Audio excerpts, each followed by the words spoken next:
Hello everyone, today I'm going to be covering my impressions of Star Wars The Old Republic after having played it for a good few days. Anyway, let's get on with the main video, starting with character creation.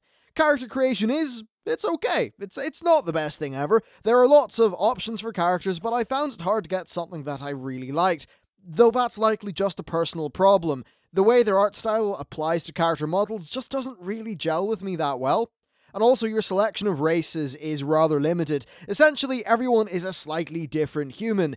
Now, I don't know the Star Wars universe that well, so this could just be a limitation of the IP that they have to work with. But ultimately, character creation in this game does the job, though, I mean, I can't really say much. I come from World of Warcraft, whose age absolutely does show in its character creation options.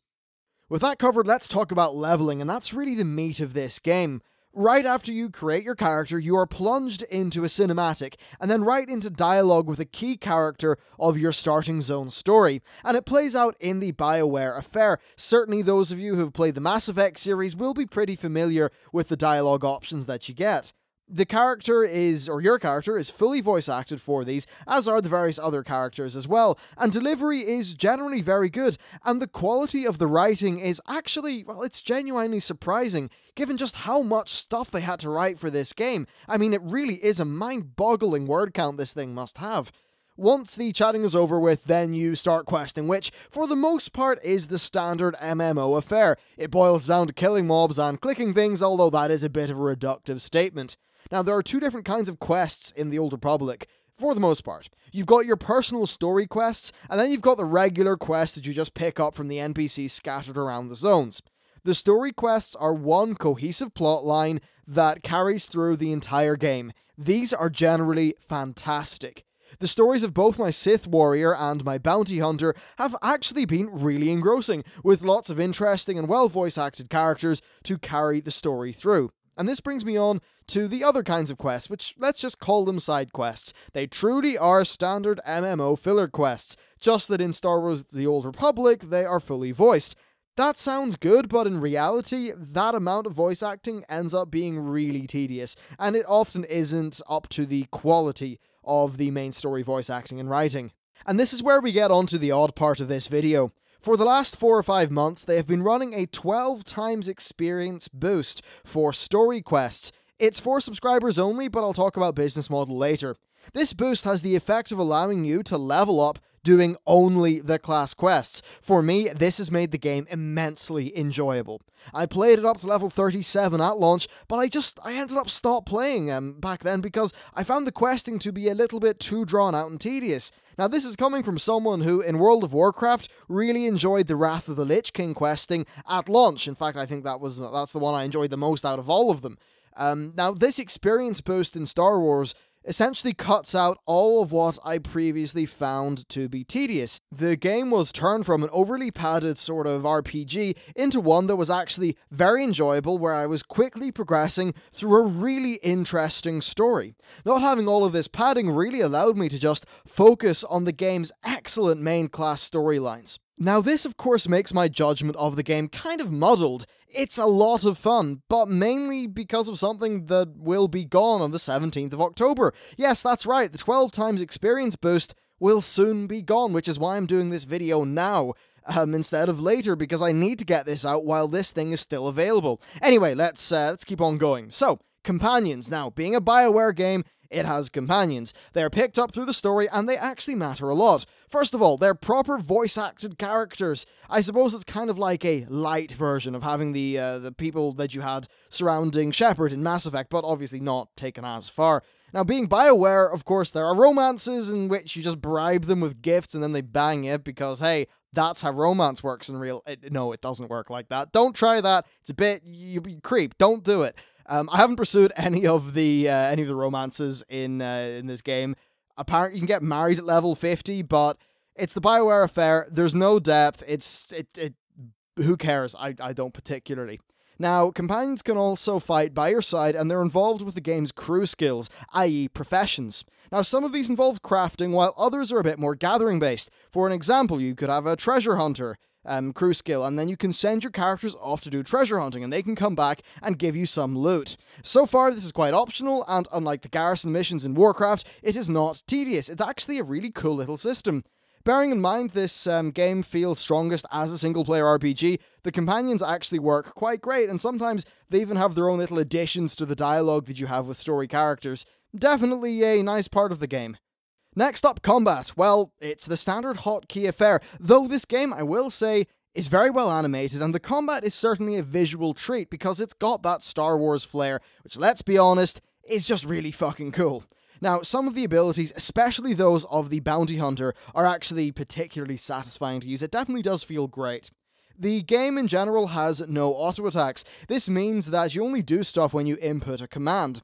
Now, this makes combat have a great sense of immediacy, and by having it so that when you hit a button, your character does a thing, it's allowed Bioware to essentially animate the game very well. You know the way in Warcraft, the animations look really odd if you cast an ability while your character's mid-swing. So for an example, you're a DK, you're about to slash something, you cast Blood Boil, whoa, the animations are weird. Well, TOR doesn't have that, and it actually looks and feels great, despite being, you know what, very generic run-of-the-mill in terms of the combat, but at least it looks pretty. Next up, character progression. Progression is, really, it's the standard affair. You get your quests, you can do PvP for PvP gear, and you can do PvE. There is Cash Shop BOLLOCKS as well, which I'll talk about in a bit. The game's got 4 base classes, now 4 of them are for the Empire, 4 for the Republic, and they've got different names, but they're essentially mirrors of each other. Now, there may be some slight gameplay choices between, say, the Jedi Knight and the Sith Warrior, but from what I gather, they are largely the same. Once you level for a bit, you're actually able to choose between 2 advanced classes. Once you do that, each advanced class has got 3 different... They're not really talent trees, they're just sort of series of progression. It's not like, say, the traditional WoW talent system, but they essentially cater to different playstyles. Now, the game also has what they call the legacy system. Essentially, it's a shared account-wide progression thingy that spans characters. Look, honestly, if you play World of Warcraft, you kind of get what character progression in an MMO is. It's essentially like that, maybe a bit different here, but you know what? None of it's going to blow you away, it's kind of run-of-the-mill. Next up, you get a ship. This was initially something I thought was really cool, but in reality, it's actually not that cool. It is used to take you from planet to planet, talk to your companions, and embark on space missions. Essentially, it's a hub, really, where you do a few things, but it's not like, say, I don't know, some major ship-based game where your ship's a really core and integral part. Nah, it's less like that. Space missions are essentially a worse version of Star Fox. They're on rails, you shoot things, whatever, they're okay. You know, that they won't stand on their own feet, but certainly they're definitely a decent, fun break away from the norm, and that does make them a welcome inclusion. In 2014, they released Galactic Starfighter. That's kind of beyond the scope of this video, essentially, because this is a review of my first impressions. It's a 12v12 PvP ship combat mode. Just give it a quick YouTube search, you'll get roughly what it looks like. From what I gather, it's just a sort of generic-y combat thing, but being an MMO, you know, it's not got anything to do with the story, so it's a bit of a side add-on, really. Next up, we've got Galactic Strongholds. From what I hear, their player housing is some of the best out there. It's really focused on creativity, and essentially it's supposed to be like building a Star Wars base with really good Lego, which sounds really, really, really cool. I haven't got around to doing it yet, though it is something that I might cover in a more comparative video with World of Warcraft. Though these Galactic Strongholds, they are mainly a sort of cosmetic thing, and my main point of this video is that the story stuff's really awesome, do that, less about the other stuff. And that takes us on to the free-to-play stuff. The store just feels absolutely horrible to me. As long as you're a subscriber, though, all this store stuff doesn't really affect your leveling experience, but they do some crazy stuff, like they lock off action bars and sprinting depending on if you're a subscriber or not. It's all this, ugh. It's strange, it's weird, I don't like it. There's loads of in-store transmog items, speeder bikes, ship skins, and there's also usable gear which has an adaptive item level, i.e. it scales up with your character. Look, I don't have much experience with free-to-play games, so I don't really have the ability to compare this to stuff. From what I hear from other people, it's a really pretty bad system, and certainly comparing this to the free-to-play model that WildStar is going to have, I'm quite confident in saying that the Old Republic's is going to be worse than WildStar's by a country mile. That said, I don't have any endgame experience with this, so I don't know what the effect on that is. Anyhow, let's move on to our conclusion. So, the conclusion's really simple. Pay 1 month of subscription and enjoy some fantastic storytelling and interesting characters with 8 different class quest lines, which will take you a decent amount of time each. That is this game's real strength. If you're not willing to drop the money, you're going to miss out on the 12 times experience, which means that you're going to be getting a far more padded out game.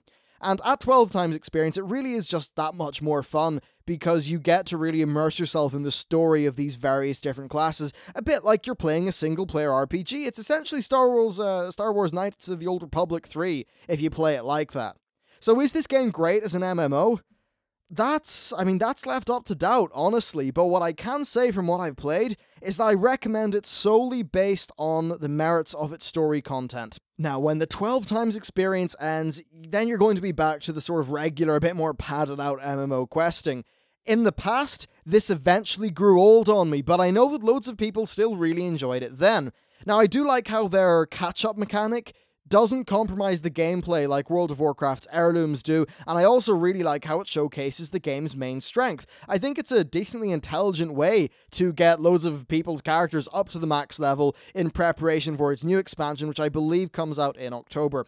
So overall, what I'm going to say here is that I think it's worth trying. If you're really on the fence, well, it's free to play. I think it's a worse experience if you're playing for free, definitely worse, but you're not going to lose anything other than as much time as you want to put in. Swapping from World of Warcraft to this for a month, if you only have that $15 to spend, I think at this stage of Warlords of Draenor's content is an absolutely solid choice. That $15 is going to get you boatloads and boatloads of bucket loads of shitloads of content. There is a lot of just so much content for the money in this game. So I think, yes, it's worth it. Go and check it out. If you really want to bite the bullet, I think you'll get a good single-player RPG. And from a personal level, I'm going to continue playing it after I do this video, which is a rarity when I check out games for videos. Hell, I'm probably going to check out more of the Galactic Strongholds and maybe bring you a video comparing them to World of Warcraft's Garrison system. I was talking quite a bit with Bay, who you may know from the Final Boss TV podcast, and he certainly has a lot of interesting things to say about Galactic Strongholds. Anyway, that's it for me. Thank you very much for watching, and I will see you next time.